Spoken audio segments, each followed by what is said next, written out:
मतिं प्रविहाय मोक्षे स्थितिं चकारा पुनरागमाय सर्वेषु जीवेषु दया दधानस्तं नेमिनाथं प्रणमामि भक्त्या तं नेमिनाथं प्रणमामि भक्त्या तं नेमिनाथं प्रणमामि भक्त्या। गुरु अर्हत गुरु सिद्ध गुरुराचार्य पाठ कहा गुरु साक्षात् परम साधु तस्मै श्री गुरवे नमः तस्मै श्री गुरवे नमः तस्मै श्री विराग गुरवे नमः।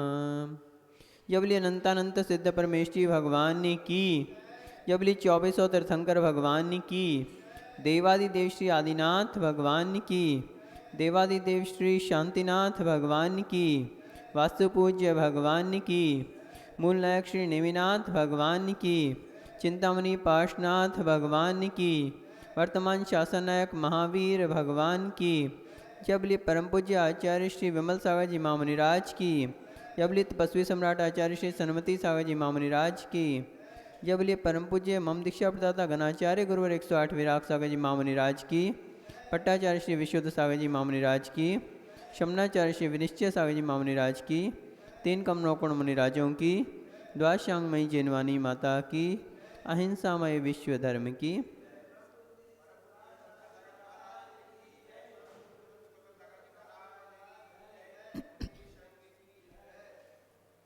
Dear all, in the series of special speeches of Sunday, today we will like to discuss the importance of good luck in our life. What is the importance of good luck in our life? हमारे जीवन में पुण्य का क्या महत्व है, इस विषय में हम आज चर्चा करेंगे। So, if you have good luck in your life, you can get everything, whether it is wealth or education or whatsoever your requirements are, you can get whole things if you have good luck in your life. And if you don't have good luck in your life, then you will become like a beggar. As a beggar have nothing in his life, similarly if you don't have good luck in your life, you will be like a beggar, you have nothing to spend, and if good luck is with you, then you can have like a bank balance. If you have a bank balance, you can spend it for your housing, your fooding and all your requirements. तो आज हम इस विषय में discuss करेंगे कि जीवन में पुण्य का क्या महत्व है। यदि हमारे जीवन में पुण्य है तो हम सब कुछ प्राप्त कर सकते हैं, फिर हमारे लिए किसी भी प्रकार से किसी भी चीज़ के लिए सोचने की आवश्यकता नहीं है। जीवन में पुण्य होना चाहिए, और जिसके जीवन में पुण्य होता है उसके लिए कहीं कोई भी समस्या नहीं आती। समस्याएं, विपदाएं, आपदाएं उससे अपने आप कोसों दूर भागती हैं। तो जीवन में यदि पुण्य है तो किसी भी तरह की कोई भी दिक्कत हमारे जीवन में नहीं आती। इसलिए जीवन में हमें पुण्य कार्य करते रहना चाहिए, अपने जीवन में पुण्य को बढ़ाते रहना चाहिए। कभी भी कोई भी ऐसा अवसर मिल जाए पुण्य कार्यों का तो पीछे नहीं हटना चाहिए। जैसे एक व्यक्ति जो कि जिसके पास बैंक बैलेंस है, बैंक में जिसके पैसा है, अब वो उसको कभी भी खर्च कर सकता है। चाहे उसके लिए कोई खाने की वस्तु खरीदनी है, पहनने के लिए कपड़े खरीदने हैं, मकान बनाना है, कोई भी जीवन में उसकी आवश्यकता है तो वो खर्च कर सकता है। क्यों? क्योंकि उसके पास बैंक बैलेंस है, उसके पास पैसा है। तो उसी तरह से यदि आपके जीवन में पुण्य है तो आपके लिए सब वस्तुएं अपने आप से प्राप्त होती हैं। वहाँ तो फिर भी क्या है कि खर्च करना पड़ेगा, निकालना पड़ेगा और खर्च करना पड़ेगा। यहाँ तो पुण्य का ही कैसी महिमा है कि जीवन में यदि पुण्य है तो अपने आप से सारी वस्तुएं, अपने आप से जहाँ जो वस्तु की आवश्यकता है वो अपने आप से आती चली जाएगी। तो पुण्य तो वास्तविकता में कैसा है, एक जैसे कहते हैं ना कल्पतरु। पुराने समय भोग भूमियों में क्या होते थे? कल्पतरु। और स्वर्गों में क्या होते हैं? कल्पतरु होते हैं। तो जैसे भोग भूमि के समय में कल्प वृक्ष होते हैं, तो कल्प वृक्षों के लिए क्या करते हैं, कोई भी वस्तु चाहिए हो तो व्यक्ति उनके नीचे जाता है और उनसे मांग लेता है। तुर्यांग जाति के कल्पवृक्ष हैं, पानांग जाति के कल्पवृक्ष हैं, और भी अनेक प्रकार के 10 प्रकार के कल्पतरु होते हैं वहाँ पर। तो जो आपके जीवन में जो आपको आवश्यकता पड़ती है, तो भोग भूमि के जीवों को क्या करना पड़ता है, उसके लिए कोई परिश्रम नहीं करना पड़ता। वहाँ पर तो आपकी जो भी इच्छा हो, आपको मकान चाहिए तो आप कल्पवृक्ष से मांग सकते हैं। भवनांग जाति के कल्पवृक्ष होते हैं। कहीं आपके लिए कपड़े चाहिए तो कपड़ों के लिए वस्त्रांग जाति के कल्पवृक्ष होते हैं। आपको वाद्य यंत्र चाहिए तो तुर्यांग जाति के। इस तरह से 10 प्रकार के कल्पतरु जो हैं वो वस्तु, सभी प्रकार की वस्तुओं की पूर्ति करते हैं। किसी प्रकार की वहाँ पर मेहनत नहीं करनी पड़ती, किसी प्रकार का परिश्रम नहीं करना पड़ता। वहाँ पर कोई नौकरी नहीं करनी पड़ती, कोई किसी के लिए कोई व्यापार आदि नहीं करने पड़ता। शिल्पकला आदि के ये जो 6 कर्म होते हैं ये वहाँ पर नहीं होते। मात्र कल्प वृक्ष के नीचे जाकर और आप अपनी वस्तु मांगे तो आपके लिए इच्छित वस्तु प्राप्त हो जाती है। तो इसी प्रकार से हमारे शास्त्रों में कामधेनु का भी वर्णन आता है। कामधेनु, कामधेनु गाय किसी ने सुनी है? कामधेनु गाय किसी ने देखी है क्या? कामधेनु गाय, कामधेनु तो बतलाते हैं, कामधेनु गाय भी एक ऐसी है जो हर चीज की पूर्ति करती है, लेकिन कल्प वृक्ष के नीचे जाके तो मांगना पड़ता है। लेकिन यदि पुण्य है आपके पास, यदि जीवन में धर्म कार्य आप कर रहे हैं, तो धर्म एक ऐसा है जिससे आपके जीवन में इतना पुण्य संचित हो जाता है कि वहाँ पर मांगने की भी आवश्यकता नहीं पड़ती।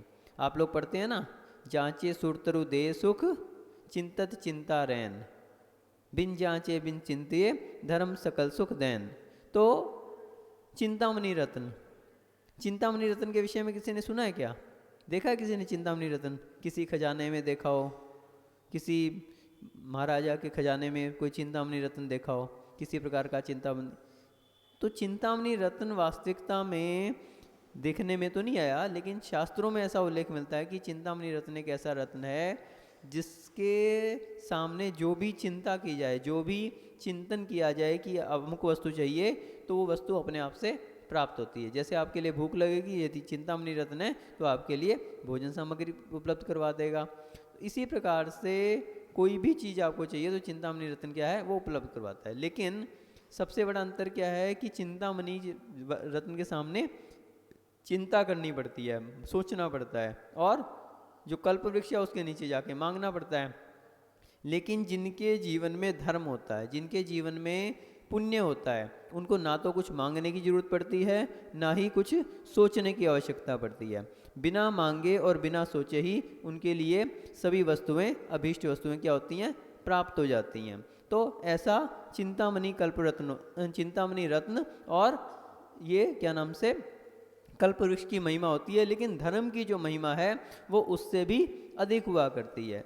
तो इसलिए हमें अपने जीवन में पुण्य का संचय करना चाहिए, और पुण्य का संचय करके अपने जीवन में इतना पुण्य बढ़ा लेना चाहिए, इतना पुण्य बढ़ा लेना चाहिए कि हमारे लिए कभी विचार ही ना करना पड़े कि हमारे क्या चीज़ की आवश्यकता है। क्योंकि धर्म एक ऐसी वस्तु है जो अपने आप से सभी वस्तुओं की अपने आप उपलब्धता पर करवाता रहता है। और यदि हमने धर्म कार्यों को हम अपने जीवन में निरंतर करते रहें तो हमें किसी भी कार्य की, अन्य किसी भी कार्य की कोई चिंता नहीं करनी पड़ती। आप लोग दुकान चलाते हैं, आप लोग मेहनत करते हैं, कहीं नौकरी करते हैं, सुबह से जाके और रात तक पसीना बनाते हैं। क्यों रजत? सुबह से जाके और रात हो जाती है। लेकिन धर्म पुरुषार्थ करने से अर्थ पुरुषार्थ की और काम पुरुषार्थ की, इनकी अपने आप सिद्धि हो जाती है। तो यदि हम धार्मिक कार्यों में स्वयं को संलग्न रखेंगे तो हमारे लिए इतनी मेहनत करने की आवश्यकता ही नहीं है। हमारे जीवन, आप देखो मुनिराज होते हैं, वो कोई दुकान नहीं चलाते।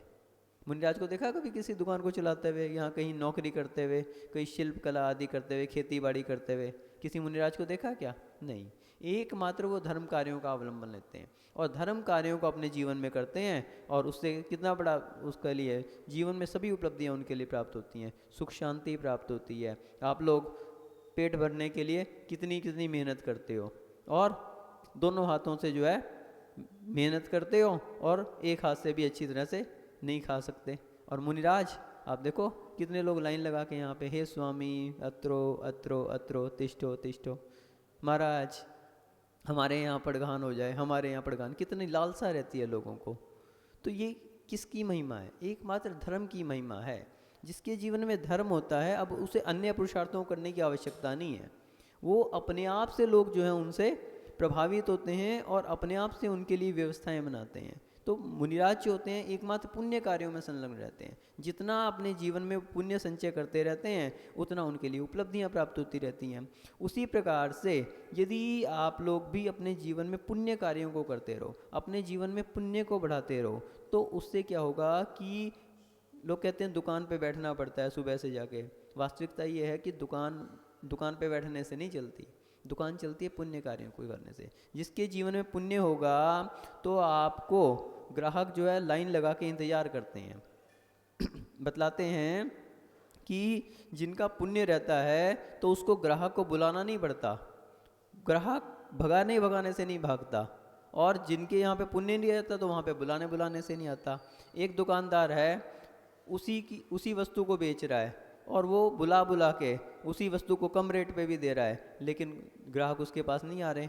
और उसके बगल वाला दुकानदार है, उसको फुर्सत ही नहीं है, वो भगाने से ग्राहक नहीं भाग रहे उसके। वो कह रहे थे कि भैया बगल वाली दुकान में ले लो, लेकिन वो कहते हैं कि बनारसी दास जी थे, उनका एक नियम था कि उन्होंने एक निश्चित कर रखा था कि मुझे इतनी ही पगड़ियाँ बेचनी है। वो पगड़ी बेचने का कार्य करते थे और उन्होंने निश्चित किया हुआ था कि मेरे को इतनी ही पगड़ियाँ बेचनी है, एक टारगेट बना के रखते थे। और उतनी पगड़ियाँ जब उनकी बिक जाती थी तो वो दुकान बंद करते थे और घर पे आके अपना स्वाध्याय करते थे, सामायिक आदि पुण्य कार्यों में लगे रहते थे। तो इसका रिजल्ट ये होता था कि लोग उनके दुकान खोलने से पहले ही उनकी दुकान के बाहर लाइन लगा के खड़े होते थे और वे आते थे, दुकान खोली, जितनी पगड़ियाँ उन्हें बेचनी है उतनी पगड़ियाँ बेची और बाकी ग्राहकों को मना कर देते थे, भैया अब या तो आप बगल वाली दुकान से ले लो अथवा कल आना, हमारे को तो इतनी ही पगड़ियाँ बेचनी थी, उतनी आज की हो गई। तो इसका इतना बड़ा एक उनके जीवन में वो रहता है कि अब ना तो उसको पूरा दिन दुकान में लगाने की ज़रूरत है, और जितना उसे दूसरे व्यक्ति को पूरे दिन में बैठ के मुनाफा नहीं हुआ उतना वो आधे एक घंटे में ही पूरा मुनाफा ले लेते हैं। तो वास्तविकता में जहाँ पुण्य रहता है वहाँ पे सारी उपलब्धियाँ अपने आप से होती हैं। अर्थ की उपलब्धि, काम, हमने बताया ना कि धर्म पुरुषार्थ से काम पुरुषार्थ और अर्थ पुरुषार्थ की अपने आप उपलब्धि हो जाती है। तो कभी भी हमारे जीवन में, अब बात यह है कि पुण्य कैसे पैदा किया जाए, कैसे अपने जीवन में पुण्य को लाया जाए। तो उसके लिए पुण्य जो है, जब भी कभी हमारे जीवन में पुण्य अवसर आए, कोई भी कार्य ऐसे आए, तो उनको चूकना नहीं चाहिए। कभी भी हमारे जीवन में कोई ऐसा अवसर आ जाए कि हमारे जीवन में पुण्य कार्यों को करने का अवसर आए, तो मन वचन तन से, मन वचन काया से उसमें संलग्न होना चाहिए, पूरी इच्छा से, पूरा उसका जो है उसमें संलग्न होना चाहिए, दूसरों को भी प्रेरित करना चाहिए। कभी भी हमारे पास ऐसा अवसर आता है कि हमारे जीवन में, कि हमारे लिए, जैसे अभी आपके लिए क्या चल रहा है, चातुर्मास चल रहा है, और चातुर्मास में आपके लिए मुनियों का सानिध्य मिला है, तो ये अवसर है पुण्य कमाने का। इसमें आप कितना लाभ ले सकते हो, कितना आप मुनियों के लिए आहार दान आदि में लाभ ले सकते हो, कितना प्रवचनों के लाभ ले सकते हो, कितना आप और भी कार्यों में संलग्न हो सकते हो, धार्मिक कार्यों में कितना संलग्न हो सकते हो। तो जितना जितना आप संलग्न होते जाओगे उतनी उतनी आपकी पुण्य की वृद्धि होगी, और पुण्य की वृद्धि होगी तो आपके लिए सभी उपलब्धियां प्राप्त होती हैं। और कभी विशेष अवसर ऐसे आ जाते हैं कि जहाँ कहीं ऐसे विशेष अवसर आ जाएं कि जहाँ पर संचित करने के लिए, पुण्य संचित करने के लिए ऐसा विशेष अवसर आ जाए, तो उसको तो बिल्कुल भी चूकना नहीं चाहिए। तो कभी भी जो पुण्य क्रियाओं में संलग्न रहते हैं उनके लिए कहीं जीवन में कोई भी परेशानी और दिक्कत नहीं आती। और दूसरी बात यह है कि पुण्य भी दो प्रकार का रहता है। पुण्य कैसा रहता है? दो प्रकार का। एक पुण्य वो है जिसके कारण आज आपको उपलब्धियां प्राप्त हुई हैं। अब इस पुण्य से आप उसका कहाँ उपयोग करते हैं, ये महत्वपूर्ण है। जैसे पुराना आपका पुण्य था, जैसे बैंक बैलेंस का हमने बताया ना, बैंक बैलेंस में यदि आपके पास पैसा है तो आप निकाल सकते हैं, लेकिन अगर आप उसमें नया नहीं डालोगे तो आप रोड पे आ जाओगे, एक दिन वो ख़त्म हो जाएगा। तो उसी प्रकार से अभी आप जो खा रहे हो, कैसा खा रहे हो? बासी खा रहे हो। आपके लिए जो भी उपलब्धियाँ प्राप्त हो रही हैं वो कैसी हो रही हैं? वो पुराने पुण्य की, पुराना आपने कोई अच्छा कार्य किया था जिस कारण आज आपके लिए ये सब चीज़ें मिल रही हैं, आपके लिए अच्छा घर परिवार मिल रहा है, आपके लिए सारे उपलब्धियां आदि मिल रही हैं। लेकिन आगे आप इसको कहाँ पर यूज़ करते हैं ये महत्वपूर्ण है। एक पापानुबंधी पुण्य होता है और एक पुण्यानुबंधी पुण्य होता है। तो जो पापानुबंधी पुण्य है वो तो हेय है, आपने पुण्य कार्य किया और उसके कारण आप भोग सामग्री प्राप्त होगी आपके लिए। तो जो भोग सामग्री आपके लिए प्राप्त हुई उसको आपने उसमें संलग्न हो गए भोगों में, और भोगों में संलग्न होने का रिजल्ट क्या हुआ कि आप दुर्गति के पात्र बन गए। आपके लिए अनेकानेक पंचेंद्रिय के विषय प्राप्त हो गए, आप उन्हीं में संलग्न हो गए और जिसके कारण पाप का आश्रय हुआ और आपको दुर्गतियां देखनी पड़ी। तो ऐसा पुण्य हमें नहीं चाहिए। जो सम्यक दृष्टि होता है वो पुण्यानुबंधी पुण्य का अर्जन करता है, यानी पुण्य के प्रताप से आपको नया पुण्य कमाने का अवसर मिला है। ये जो देव शास्त्र गुरु का समागम है ये सामान्य से नहीं मिलता, हर व्यक्ति को नहीं मिलता। आप देखिए कितने 3 लोक में जीव अनंतानंद भरे हुए हैं, तो उसमें जब हम देखते हैं कि 1 इंद्री, 2 इंद्री, 3 इंद्री, 4 इंद्री और फिर पंचेंद्री, तो कितना दुर्लभ है। जब बोधि दुर्लभ भावना को हम देखते हैं तो दुर्लभ है त्रस प्रय को पाना, स्थावर से त्रस प्रय को पाना।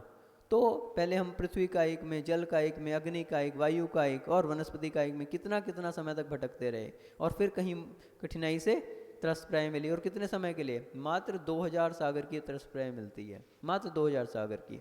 और 2000 सागर की त्रस प्राय में कहीं 2 इंद्री, कहीं 3 इंद्री, चींटी आदि हो गए, 2 इंद्री में लट आदि हो गए, 3 इंद्री में चींटी आदि और 4 इंद्री में मक्खी, मच्छर, भौरा।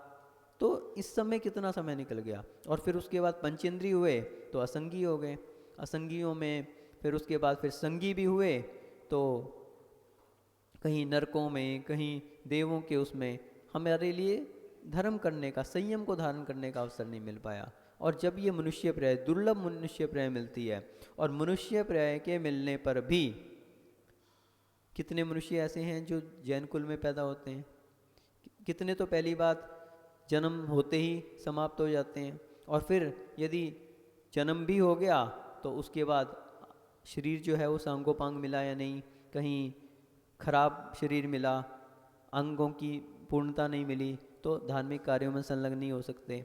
क्यों?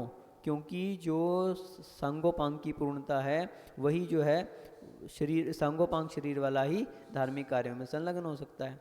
और फिर ये सब भी मिला तो जैन कुल नहीं मिला, और जैन कुल भी मिला तो सबसे बड़ी बात क्या है कि देव शास्त्र गुरु का समागम मिल जाना।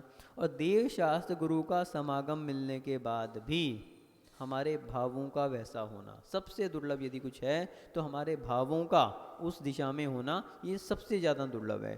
तो यदि हमने इतना सब प्राप्त करके भी अपने को पुण्य कार्यों में नहीं लगाया तो कैसा है? ये बहुत बड़ा दुर्भाग्य है हमारा। जैसे एक कुएं में आपने रस्सी डाली और रस्सी डाल के बर्तन नीचे तक पहुंच गया और पूरी रस्सी नीचे पहुंच गई, मात्र आखिरी गांठ हमारे हाथ में है। अब उसको आपने खींच लिया तो पानी आपको प्राप्त हो जाएगा, और वो गांठ भी आपने छोड़ दी तो कुछ मिलेगा क्या?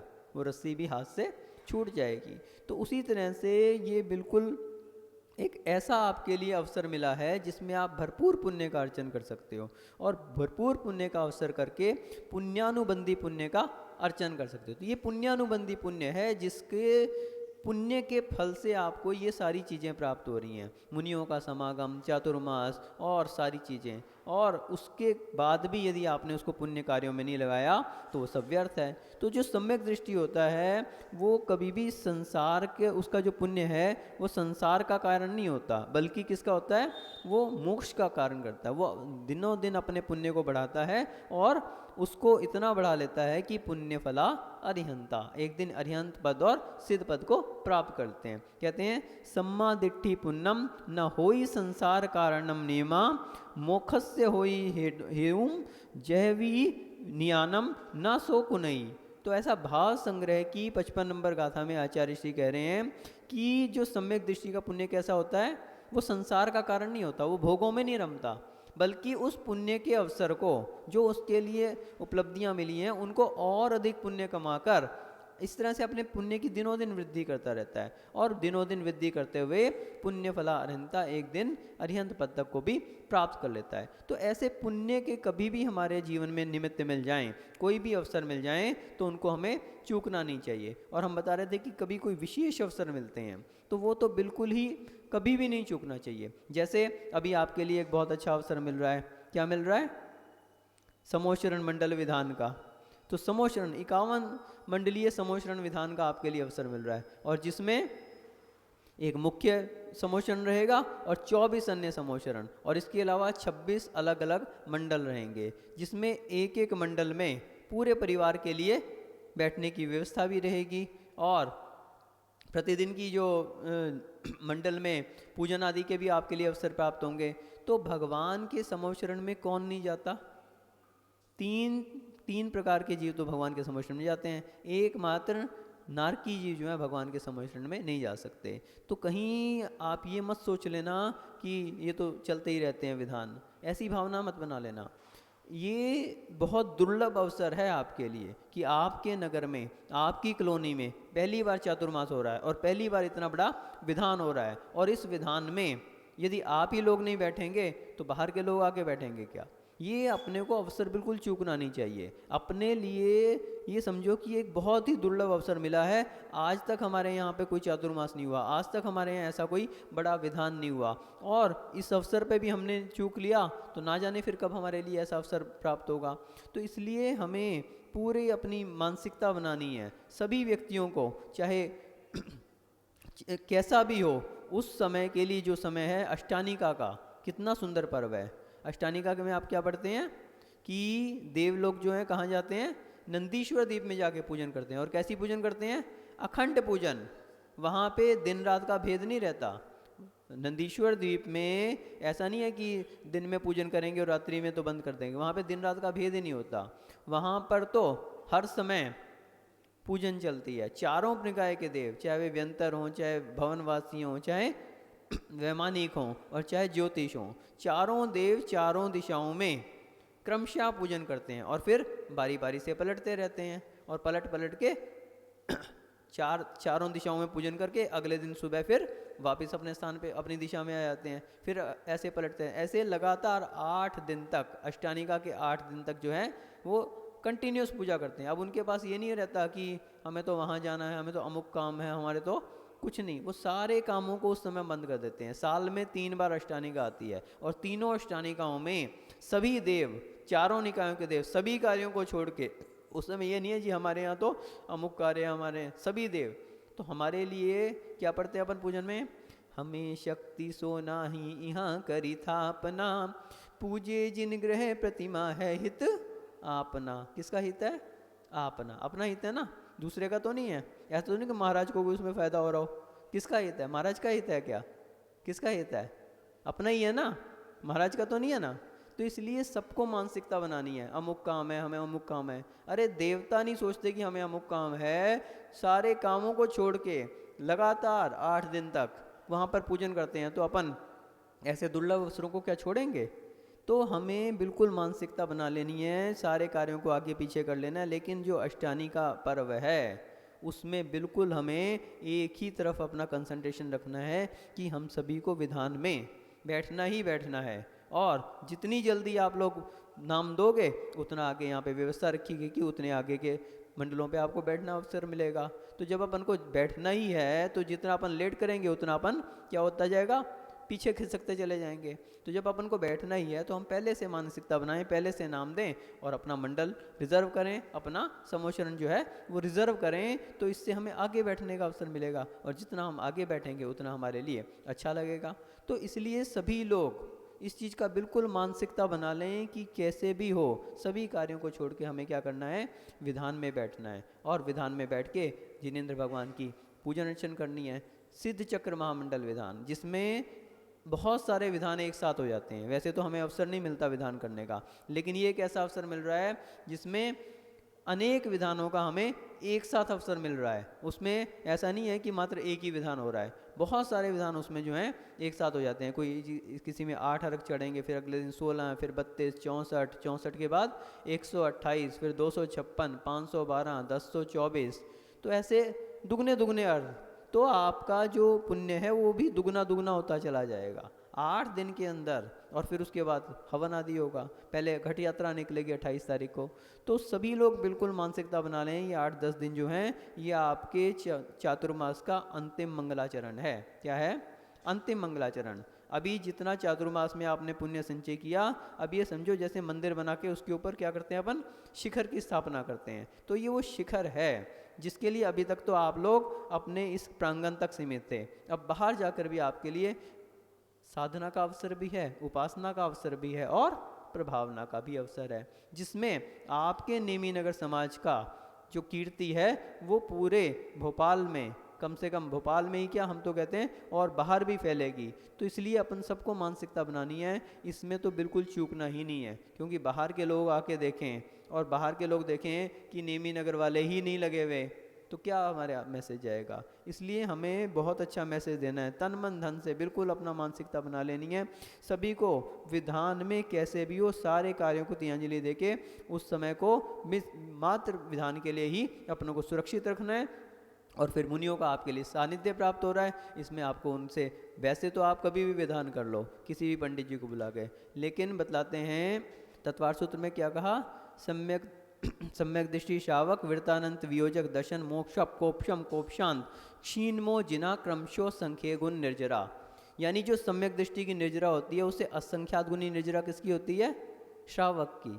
और फिर उससे ज़्यादा इस तरह से बढ़ती चली जाती, कितनी बढ़ती है, असंख्यात गुनी, 2 गुनी, 10 गुनी, 100 गुनी, 1000 लाख गुनी की बात नहीं है यहाँ पे, करोड़ और अरब गुनी की भी बात नहीं है, असंख्यात गुनी। जहाँ पे आपकी संख्या समाप्त होती है उसके बाद असंख्यात शुरू होता है।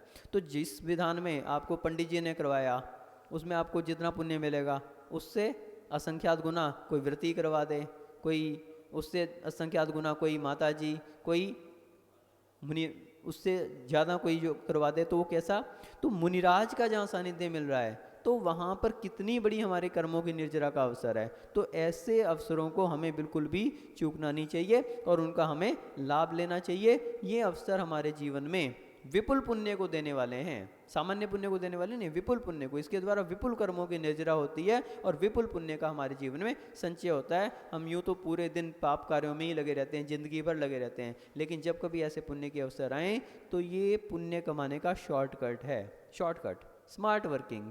जैसे अपन करते हैं ना कि ऐसा कोई काम कर लो जिससे अपन को थोड़े में ही बहुत की प्राप्ति हो जाए। तो ये वो 8 दिन हैं जिसमें आप जितना अपने पुण्य अभी पूरे 4 महीने में भी शायद अर्चन नहीं किया होगा, उतना पुण्य आप 8 दिन में अर्चन कर सकते हैं। ऐसे अवसरों को निश्चित रूप से हमें अपने जीवन में छोड़ना नहीं चाहिए और अपने जीवन में इनके लाभ लगाना चाहिए। आप सभी ऐसे पुण्य अवसरों को कमाएं और पुण्यों को अपने जीवन में विपुल पुण्य का अर्चन करके और एक दिन अरिहंत पद को भी प्राप्त कर सकें, क्योंकि पुण्य फला अरिहंता। ऐसे पुण्य को आप अर्चन करते हुए एक दिन अरिहंत पद और सिद्ध पद को प्राप्त कर सकें। इसी भावना से जय बोले परम पूज्य गणाचार्य श्री 108 विराग सागर जी महामुनि राज की जय।